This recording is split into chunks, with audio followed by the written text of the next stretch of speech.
Hi, this is Andy Hoffman, Marketing Director of Miles Franklin Precious Metals in our 26th year in business.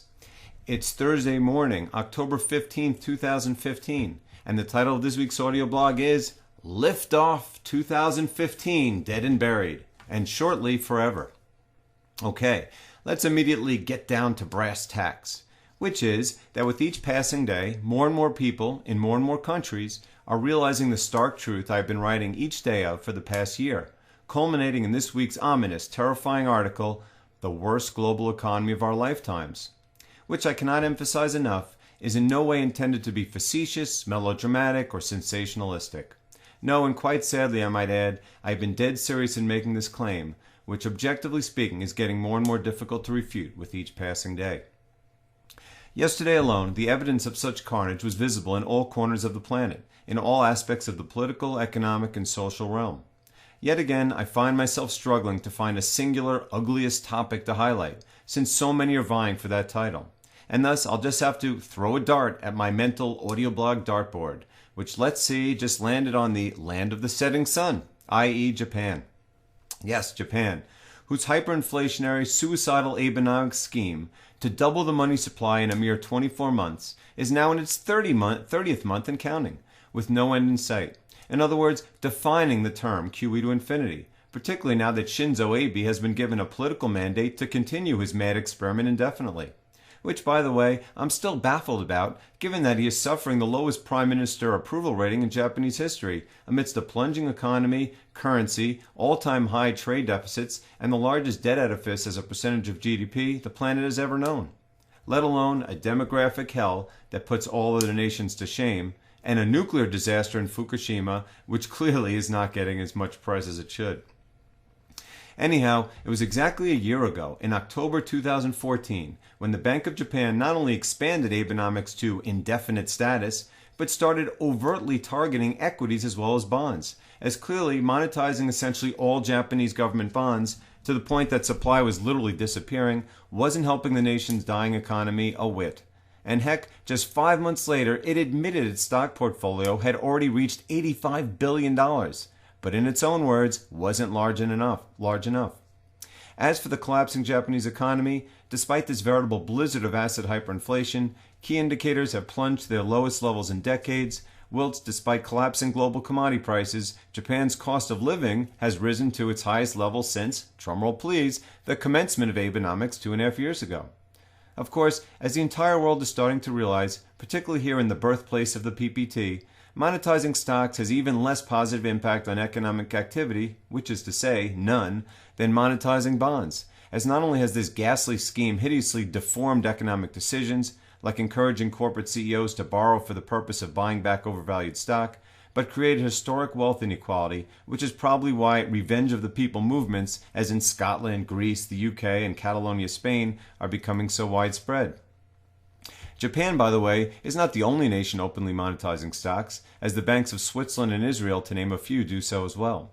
And of course, countless others do so covertly, such as the United States, whose relentless PPT operations cannot be more transparent. As much so, in my view, as the gold cartel itself, which of course is operated by the exact same people, with the exact same goals. That said, no nation has been as brazen in such operations as Japan, which in my view is simply a function of said demographic hell, in that, as its population is 10 years older than the global average, its fiat currency-fostered economic implosion commenced 10 years earlier, giving Japan a 10-year head start on imploding its economy and currency, whilst exploding the nation's debt and the Bank of Japan's balance sheet. If the U.S., for example, were in the same demographic situation, it too would have reached a debt-to-GDP ratio of 250% already. But as it stands, such a grotesque figure can never be reached in the land of the free printing press, as by then the entire global monetary system will have been inflated away. And by the way, if the U.S. properly accounted for its GDP, like not incorporating goodwill, non-revenue producing research and development spending, and the gargantuan contribution of government spending, and at the same time incorporating its off-balance sheet and unfunded liabilities, its current debt to GDP would be far closer to Japan's 250% than the current pitifully propagandized 110% or so. Not to mention, the U.S. government is literally on track to run out of money on November 5th, and thus, when the oxymoronically termed debt ceiling is massively raised within the next few weeks, said 110% or so will rocket higher, literally overnight. Wait, stop the presses. As before I was able to start taping, Citigroup Jack Lew came out and said the U.S. government is now set to run out of money, not on November 5th, but November 3rd.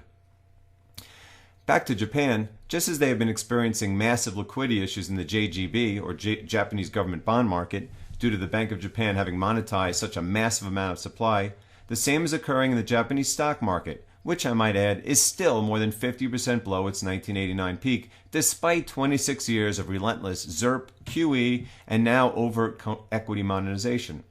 Earlier this year, the Bank of Japan reported that it was consuming so many equities, it was literally swamping the ETFs it preferred as its investment of choice with buy orders. Hence, it started to actually buy individual issues as well, despite the fact that ultimately significant movements in individual equities would force said ETFs to purchase them as well. Well, just last night it was reported that the Next Fund's Nikkei Leveraged Index ETF, which care of the Bank of Japan's relentless printing press funded buying has become the largest leveraged ETF in the world, has officially suspended investors' ability to give new orders, buy or sell, due to the overwhelming liquidity drain caused by the central bank's interventions. Not that they gave that as the reason, of course, but trust me, that's what's happening. Apparently, the Bank of Japan doesn't recall what happened to America's BATS leveraged ETF several years back, as I wrote about in March 2012's Going Bats, of what happens when these unnatural, demonic forces of engineered finance are improperly utilized. BATS, ironically standing for Better Alternative Trading System, saw its principal ETF collapse due to the discovery of 4 years' worth of illegally executed trades, resulting in massive losses and the withdrawal and cancellation of its IPO just days after it plunged from $16 a share to zero. In a nutshell, leveraged ETFs of all kinds are just one rogue HFT algorithm from all-out destruction. And now that this Pandora's box has been opened, it's only a matter of time before these bastardized trading vehicles, once and for all, are blown sky high, banished to the dustbin of financial history, taking countless billions of investor funds with them. No one, of course, has any idea how this will all go down, but perhaps one day people will be writing of the Next Fund's Nikkei Leverage Index, as they do now of Lehman Brothers. Next up on the economic hit parade from hell, what do you know? Just last night, the state of Illinois, let me emphasize again, the state of Illinois delayed pension payments to thousands of state employees, missing a $560 million debt obligation and literally claiming, for all intents and purposes, we are out of money. Well, it's not like we haven't been warned, as just 2 months ago, Illinois' governor said further debt downgrades of its nationally worst A- credit rating were likely if its budget woes weren't resolved. Yes, let that sink in, my friends. Illinois may have the nation's worst credit rating, but at A-, which from my grade school days is still pretty good, it was and still is investment grade according to Moody's and Standard & Poor's. Yes, Moody's and Standard & Poor's, whose systemic failure to identify risks, like having essentially the entire mortgage-backed bond industry rated AAA in early 2008, still considers Illinois investment grade despite having been clearly broke for years. Not to mention, with its biggest city, Chicago, itself having been downgraded to junk status 5 months ago. Or how about the blaring red siren signal of the state's budget proposals from earlier this summer, including the shortening of school years and payment of lottery winners with IOUs? Then again, when your business model is based on being paid by the customers whose bonds you rate, what do you expect? All kidding aside, which for thousands of Illinois workers is decidedly not funny, if you think Illinois is an aberration, I have a bridge in Brooklyn to sell you. Around the world, and particularly in the United States of debt, essentially all major entities are saddled with unprecedented, rapidly escalating debt levels, be they corporate, institutional, or municipal. And of course, its federal government has more debt than any entity in global history, growing at an increasingly alarming rate, with the looming debt ceiling spectacle likely to yield an unprecedented one-day debt increase of perhaps $500 billion or more later this fall. Talk about blowing sky high. Once the big one, which in my view has already commenced, really spirals out of control, we are going to see countless thousands of government agencies from local to state going bankrupt with zero federal safety net to support them. Unless, of course, the Federal Reserve bails them out via the inevitable hyperinflation we all know is coming. Speaking of said big one, how about yesterday's superfecta of economic horror, starting with the PPI inflation index falling 0.5%, or more than twice the expected rate, Ironically, as the U.S. government simultaneously reported an all-time high in home rental rates, whilst home ownership and consumer debt hit multi-decade highs as well. In other words, to the detriment of countless thousands of struggling businesses, deflation of things we want, but simultaneously to the detriment of countless tens of millions of citizens, inexorable inflation of the things we need to live on. Next, a whopping 27% plunge in the MBA, or Mortgage Bankers Association's Composite Mortgage and Refinancing Index, an unexpected 0.3% decline in core retail sales, and a flat inventory reading, putting the inventory to sales ratio at an historic high, which wasn't improved upon this morning, with the Empire State Manufacturing Index printing a well below expectations -12, the Philly Fed a below expectations -4.5, and the CPI -0.2. And how about newly published data that an incredible 1/3 of all shipping containers leaving California's Long Beach port, easily the nation's largest, are doing so empty. But don't worry, weekly jobless claims, which have had a nearly perfect correlation to the imploding labor participation rate, hit a new 42-year low this morning. I mean, after September's unconscionably miserable NFP employment report, featuring a new 30-year low in said labor participation rate, a falling employee work week, negative wage growth, dramatic negative revisions to the July and August figures, and negative manufacturing job growth, let alone the Challenger layoff report suggesting 2015 will be the worst year for layoffs since, drumroll please, 2009, and the fact that anyone still looks at weekly jobless claims is beyond me. As even after stripping out the data-goosing seasonal adjustments, the sad reality is that America has become a gig economy in which the vast majority of incremental jobs are either part-time in nature or consultancies not eligible for employment insurance. And heck, these horrific jobs numbers were logged before the end of the quarter, when massive layoffs have started following an utterly abysmal earnings performance, which just 1 week in promises to easily be the nation's worst since, well, 2009. Let alone as global commodity indices hover around 40-year lows, as exemplified by last night's utterly massive and unexpected increase in API and DOI crude oil inventories, as we head into the seasonally weakest demand period with essentially record-high inventories to start. I mean, in just the first week of third quarter earnings, essentially every company in every industry has badly missed expectations and or reduced forward guidance, in many cases dramatically so, often accompanied by layoff announcements. I mean, geez, I already see major misses in industrial bellwethers Alcoa and Intel, too big to fail banks like JP Morgan and Goldman Sachs, and say it isn't so, market darlings like Netflix.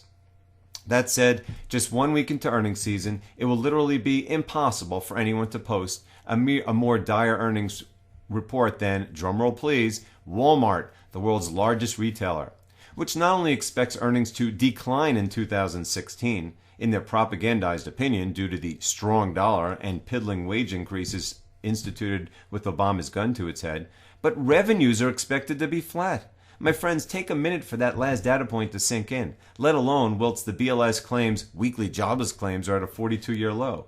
Yes, Walmart, the world's largest retailer, with by far the largest market share of any U.S. retailer, expects next year's revenues to be no more than this year's. And this from a company that has consistently overestimated revenues for years. In other words, the retailer to the 99% is telling you things couldn't be worse, which I might add came just 1 day after the aforementioned worst global economy of our lifetimes article. And if that's the case, and the BLS considers 5-hour-a-week part-time gigs to be jobs, just think how bad the upcoming NFP reports will be when literally hundreds of thousands of such workers will be erased from the official payrolls. In time, many will join the ranks of non-participating Americans, although without question they will participate in printing press-funded entitlement programs. And thus, don't be surprised if said labor participation rate plunges to far lower levels, and with it, ironically, the official unemployment rate. Which leads me to today's principal topic, which frankly was never even debatable in my view, which is, for all intents and purposes, the major psychological inflection point reached yesterday when the combination of abysmal economic data and plunging inflation readings all but ended the 2.5-year grand propaganda scheme regarding the imminence of Federal Reserve rate hikes caused by a relentlessly recovering economy. Never mind the blatant market manipulation utilized to cover such preposterous lies, or the fact that, objectively speaking, even the manipulated economic data the government published hasn't given the slightest indication of recovery, or that global commodity industries have been in free fall, or the average currency at an all-time low, and corporate earnings actually declining. All of that aside, since the infamous April 2013 closed-door meeting between Obama and the leading too-big-to-fail bank CEOs, just one day before the historic paper precious metal raids that not only catalyzed a 2.5-year run on existing available-for-sale inventories, but practically destroyed the entire precious metal mining industry, it has been blatantly obvious that the powers that be's plan was to fabricate a so-called recovery via the unprecedented rigging of economic data and financial markets. And now, after 2.5 years, as Henry Hill espoused in Goodfellas, it's all over. In other words, the false recovery meme is now officially dead, as exemplified by the benchmark 10-year Treasury yield falling below 2% and market odds of a 2015 rate hike plunging to oblivion. To wit, after yesterday's death blow of miserable economic data, not just here but the world round, said odds plunged to 5% for a rate hike at the upcoming October meeting, 2 weeks hence, to which I can only laugh out loud at what kind of idiots comprise said 5%. For December, i.e. a week before Christmas, when the Fed wouldn't raise rates if God himself shouted down orders to do so for fear of jeopardizing Wall Street bonuses, said odds plunged to 30%, which again, I can only shake my head in incredulity as to who said 30% are, unless of course they are being influenced by the Fed itself in their relentless hope that matters will improve. And as for March 2016, i.e. 5 months from now, the odds of a Fed rate hike plummeted all the way to 50% from 90% 3 months ago. By the way, why did I choose March 2016 to speak of, you ask? Well, because back in December 2014, i.e. 10 months ago, when Whirlybird Janet not only deemed low oil prices transitory, but LOL a net positive for the economy, she openly predicted the first rate hike by March 2015. Well, here we are in October 2015, and not only are low oil prices decidedly not transitory or a net positive for the economy, but even the Fed's top economic propagandists are now calling the odds of a March 2016 rate hike no better than a coin toss.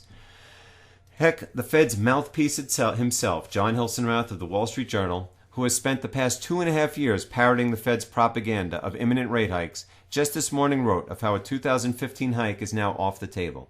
Nearly perfectly synchronized, I might add, with 2 ECB officials hinting that additional European QE expansions are upcoming.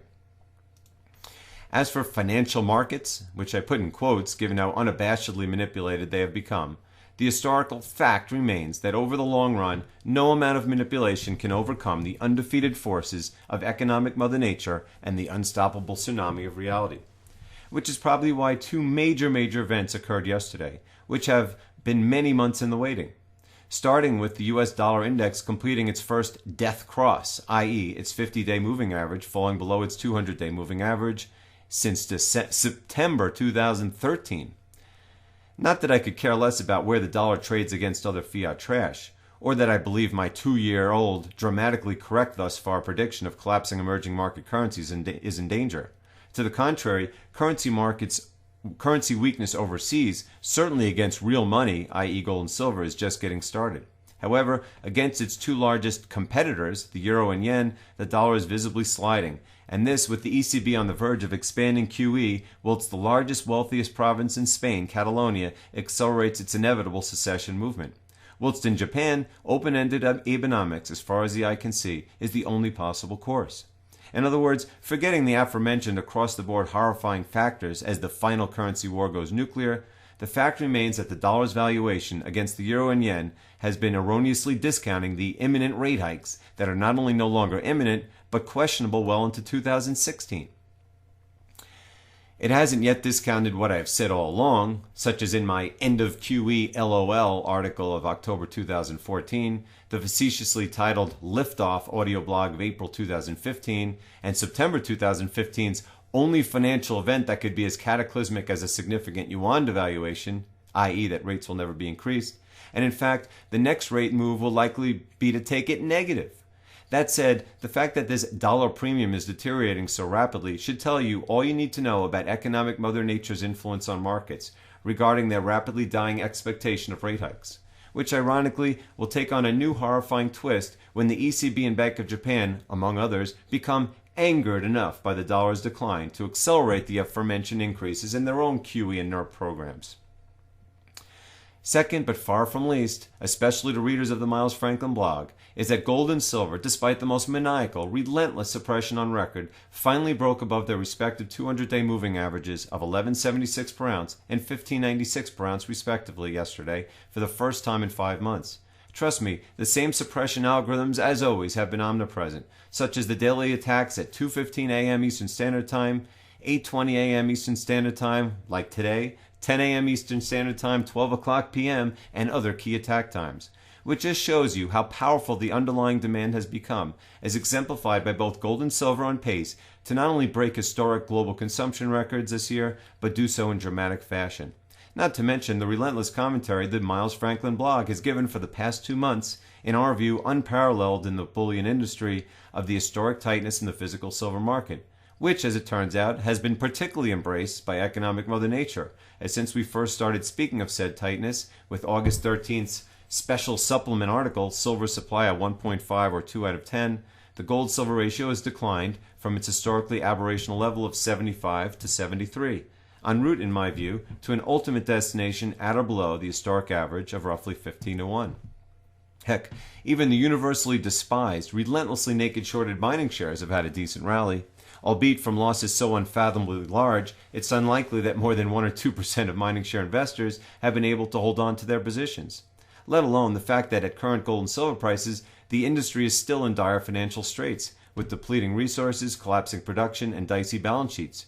Remember, I have never said mining shares couldn't or wouldn't rise, but to the contrary, that the risks involved in holding them were as high as in any other financial sector, which, like it or not, I have been right about since commencing my passionate, vehement warnings of such since the summer of 2011.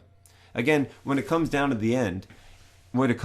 in the end, is that while physical gold and silver are actually money, purchased to be saved and or as insurance against a collapsing global economy and monetary system, miners are but speculations that rising prices or other good news, which in the mining industry rarely occurs, will cause mining shares to provide significant leverage as so-called proxies of industry trends.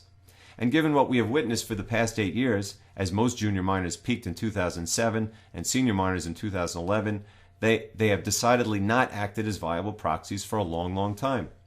Will they in the future, you ask? I have no idea. But the one thing I do know is that when the cartel is eventually broken, perhaps now, it will coincide with extremely dangerous times for the global monetary system, which likely, in my view, will yield a litany of shareholder-unfriendly actions, such as the nationalization and or windfall taxation of existing gold and silver mines. In other words, whilst the potential for significant appreciation is certainly present, the risks of significant losses are as well. To be clear, I have no beef with mining shares other than my 9 years of experience owning them and 5 years working in the mining industry. I wish all mining share investors well, but as for me, I sleep the sleep of the just, knowing my physical bullion can only be taken from my cold dead hands, which even then will be grasping it tightly. To that end, I can only reiterate, as vehemently as possible, that the time is now to protect yourself while you still can. Here at Miles Franklin, we have conducted business for 26 years without a single registered complaint, and can help you not only with the purchase, sale, or storage of precious metals, but a variety of financial planning strategies we have honed over 2 decades of working with gold and silver. Consequently, if you are considering the purchase, sale, or storage of precious metals, we simply ask you to give us a call at 800-822-8080 and allow our staff of professionals, on average sporting nearly 25 years of industry experience, to give you a free consultation. And as always, I can be reached via email at ahoffman@milesfranklin.com. Thanks and have a great weekend.